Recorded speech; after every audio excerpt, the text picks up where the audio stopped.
My name's Helene, and this is Cabin Fever Crochet, usually a crochet related and other creative expressions channel. And occasionally I'll do a little beyond series, and that is what this is about, in my hopes and in case that it will help someone else, because in my quest to find out what has been going on with me as already a migraine sufferer that has turned into chronic. I went on this quest and search to find out what was going on and what I could do to help myself and what else might be out there, because it had pretty much taken over my life. And before I get started, putting this disclaimer out here, folks, that I am just sharing information based on my own experience, my own research, talking with other people, their experiences. I'm not a medical professional. I do not possess a medical license, and I am not attempting to or practicing medicine. This is for your own personal information. And from there, it's up to you to discuss with your medical professional team what is best for you and your health, because conditions may vary from person to person, along with any potential options to help with that.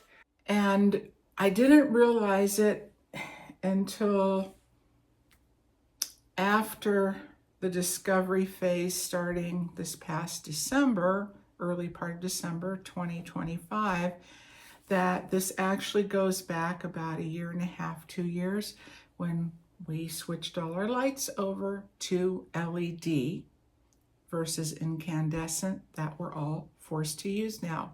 And yes, LED lights have been around a very, very long time. However, they have changed over the years. Everything is so much more high definition and all this blue, bright, white light.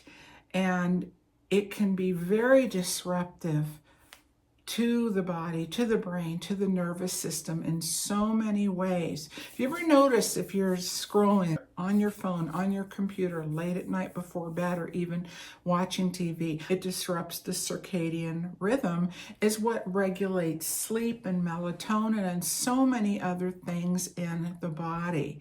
And it disrupts that rhythm and that sleep-wake cycle to where the brain doesn't really know when to be awake and when to sleep, and then you wind up being tired during the day, that it was becoming so debilitating. I couldn't even go outside for 5 or 10 minutes, even with my sunglasses on, my full-on sunglasses, and those in my prescription, they have the anti-glare coating. My sunglasses are polarized. They're really good eye protection. So hopefully there are measures, things that I can do naturally, and that are corrective measures that I can do, and then with my care provider team, medically in combination, and whatever is needed. But I always like to try to do things as naturally as possible. But let me tell you, I am so thankful for the pain medication, and I've just been rotating different things, alternating as needed. And it's just, even now, it just hasn't gone away all week. It's always been low-lying and lingering, and certain things will re-trigger. So I went on this quest and thinking, could it be another food allergy? What is going on? And I started tracking and keeping a log of every single thing I did, everything I ate, my tasks, my activities, the time of day. Every single thing pointed to the lighting. The computer particularly, because it was mostly at nighttime. And then when I would get up in the morning, get on the computer, it would just come right back. And that's the thing with headaches, migraines, and I am finding too that more and more people are having issues with this. And it has been incredible, uncanny. The last several weeks, the more people I meet, the more people that I've talked with, just meeting someone, like I'm standing in a store just staring at the light bulbs in the section before I had even delved this deep into it, and then this woman comes up next to me. She's doing the same thing, and we got to talking, and she told me about something, which I'm going to get into right now, and that led me even on another journey. And then I go to the place where I swim. She was telling me, God, she's such an awful migraine. It's just when she goes to work, the fluorescent lights that flicker. And then I go to another place and the same thing. And you know, you believe what you want to believe, but to me, because going on this quest and getting into prayer with it and meeting these people and all in the same day and beyond that in this discovery period and things that come to my mind is nothing short of divine intervention. And with the tracking that I have done, it's the computer, it's the lighting, and my eyes were just getting more and more sensitive. And that's the thing, people that have migraines and a history of them, and if you are one, you know this, that along comes with it is a light and usually sound sensitivity. And that's because the neurons in the brain become in a very heightened state. But after the migraine subsides and passes, that usually calms back down to whatever your baseline normal is. But with chronic migraine, when it develops, which this has, the neurons stay at that heightened state all the time, and maybe they'll calm a little, but then you get that exposure again. It's just right back up there, and it's this vicious cycle, and that's what's been happening. It's interesting because I saw an ophthalmologist and my optometrist, but the ophthalmologist had just gone to a talk the day before I went to see him, and they were talking about migraines. People with migraines, 90% have light sensitivity. No surprise to me. And then I was talking to my friend who is a retired RN, and she still keeps up with medical journals and so forth. And she was saying she was just reading an article that there are new studies with neurologists and the correlation to light, certain types of lighting, and migraines. And so what I came to find after all of these things, and that woman that I met at that store, she said, flicker effect. Am I aware of that? And I knew that with fluorescent lighting, because that has been known for decades and decades, that, you know, how they have that really low level flicker effect. And that's been known to not only be a migraine trigger, but a trigger for people, seizures, people with seizure disorder, epilepsy, on certain types. So that I have known. But I did not make the connection with just regular lighting in the home. Then in early December, I had a beginning of a vitreous detachment in my right eye, which is very common. It's a normal part of aging, that vitreous gel. It's already done its job early on in life, and then it starts to shrink away, and then eventually just it pulls away completely. And I had this in my left eye a couple of years ago, and then usually the other eye will do within that time frame. That's normal. But this one resolved very quickly, and it wasn't as pronounced. And this, because as it's the vitreous gel is pulling away, you see sometimes flashes, and they're more apparent in the evening or when it's dark. But what those flashes are is it's pulling away, it's letting more light in. And I think that was the catalyst to all of this coming to a head. So in a way, that is a blessing in disguise, because it got me on this journey. But you know, on the other end of it, this has not been fun by any means. So it's still 2.5 months later, working its way. It's getting less and less. I still see little flashes and new floaters now and then, but they aren't just right in my central field of vision, thank goodness, as they were before. And that can take up to 6 months to fully resolve. So, okay, to the lighting thing. We are so exposed to so much light, bright blue, bright white light all the time, everywhere we go, whether it's the fluorescents that are the worst of all, or the LEDs, which are right up there, and even, especially the really inexpensive ones, but even the quality LEDs can have an effect too.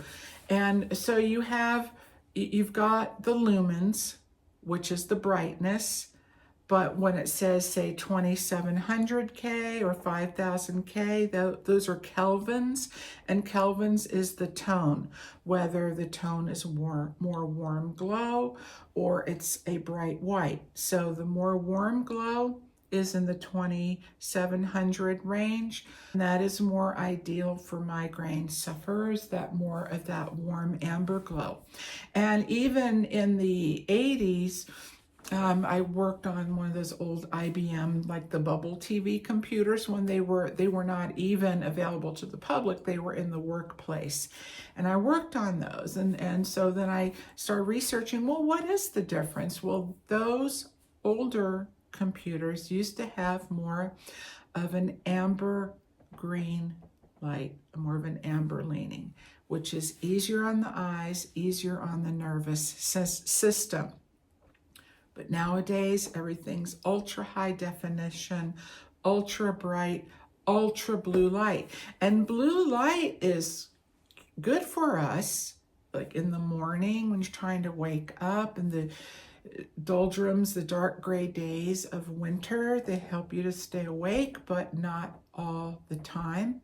And again, at nighttime, and particularly the lighting on a computer screen, my mind just wouldn't shut down, wouldn't stop, and I had really difficulty sleeping and staying asleep, and it felt like my brain was just constantly on all night long. And the flicker effect, and I didn't even realize that, even again with some of the more the real quality lighting, unless it's specifically branded as flicker free, not all, but a lot of them has this undetectable flicker to the naked eye, but the nervous system recognizes it, and it disrupts those neurons in the brain and causes them to be more sensitive. And again, those who are already prone to migraines and headaches, bam, there is the trigger.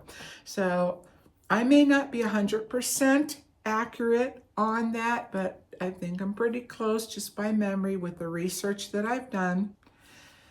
So for starters, I got online, I just started researching as much as I was able, and I thought there's no way that I can be the only one who is going through this, and there has to be something that can be done about it. So I first started, before I even met that woman in the store, I got online about the computer, thinking it was mostly the computer.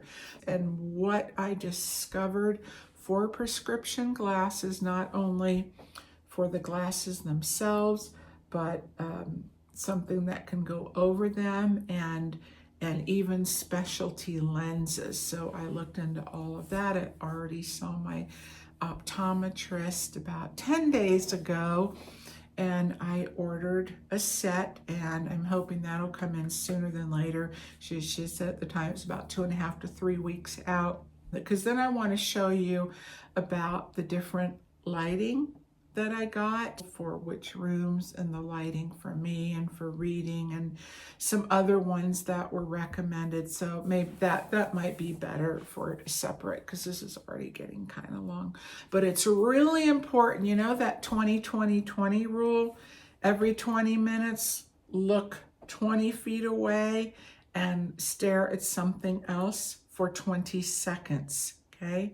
Every 20 minutes, 20 feet away, look at something else for 20 seconds, and make sure you are blinking when you're looking at the computer, because especially focusing on something, I tend to just like stare, and I get really in that zone, and that is the worst. That causes dry eye, which can also lead to eye strain as well. A Refresh are really good eye drops, and it seems like a really good formulation, but of course you get what is right for you. So those things are good to have. Maybe like I've been doing that before I get on the computer. But the lighting too, that flicker effect, I thought, no wonder. If they are not designated designed for your eye comfort, to reduce eye strain, headaches, flicker free, then if you have a dimmer switch going down on the dimmer, they make them even worse, even more of a flicker. In most cases, you cannot see it to the naked eye. Now, I was talking with another friend recently who has having chronic migraine for at least a few years. And she was just, couldn't believe it. She said, maybe that has been her issue all along. But multiple things can be going on at the same time. That can be true too. She was filming something. When she was looking at it, the video, she saw a real slight flicker in the background of the overhead lighting. So it is there. Sometimes it will show up on some cameras, just your regular phone camera, but there is an app for it that specifically that has that resolution that will capture it. And if you have dimmers, you can test it at different lighting, or like I did, I just changed all the lights in the entire house. I did that. And there's something else. Oh yes, OT lights, the craft lighting. I have several of those, and that was a doozy too, a huge thing. I mean, and I just started to learn how to watercolor in the middle of December, and it's something I've been wanting to do for at least a couple of decades or more. And then I would go upstairs, I'd either try to film, or I need good lighting with watercolor, and every single time, terrible migraine.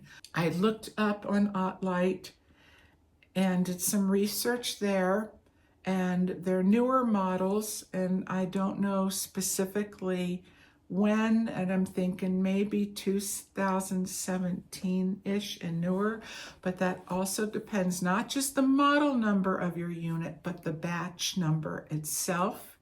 Okay, so that you have to flip your unit over, and you will see it listed. You might have to look a little bit for it, but it'll say item number, which is the same as your model number, so write that down. And then below that somewhere will be the batch number, which will give the manufacturer, they can find out the specific date of when that was manufactured to let you know if that's the older fluorescent technology, or if that is the newer technology, which they do have now in their lighting. And even though it gives really good true lighting, that it is designed to reduce eye strain and headaches, and they are flicker free. So I'm really hoping I'm not going to have to replace my whole unit, because some may not be able to be fully integrated, like the lamp with the new lighting itself, and that can get pretty pricey because they're not inexpensive. I have not heard back from OttLight yet, so I will see, and hopefully before I film this next segment, and so that way at least you have some information to go on to make your own decisions, what is right for you. So that is that. That is where I am for now. Okay, and then today is Friday, the February 20th, so I have to look at my calendar, and so probably sometime next week, then or in a few days or whatever it is, whenever I can, I will tell you about the lighting, and then hopefully by then my new space specs will be in, because I want to tell you about these products too, so that you, if you want to do your research or schedule a consultation or whatever, then you have that information going into it. After I've gotten my new glasses to see if they're helping and by how much, if I get used to them or what. So that was quite an investment, but I'm really hope and pray that that is going to be the final component and piece to this sort of puzzle into correcting everything and getting my brain to calm down, my nervous system, so to get rid of these migraines, or at least to a more manageable, livable level. Oh, it's turning so weirdly yellow in here, isn't it? These walls, they look so orange in this lighting, but they're not. They're like a soft sunflower yellow. Oh, well. Okay, well, that's it for now. Okay, I hope this helps you. I know it's a lot of information. I don't want it to be overwhelming, and just I want it to be helpful for someone out there. Even if it helps one person, it's worth taking the time to share this with you. And with tutorials, I hope, in between. Again, I still have to limit myself on the computer screen time with that, but I'm inching my way back towards that, and I really want to finish that sweater that I'm working on, and so that way I can bring that to you too if you're a crocheter and that's something that you want to make. All right, well, take good care, everyone. I will see you again soon, Lord willing. All righty, bye for now.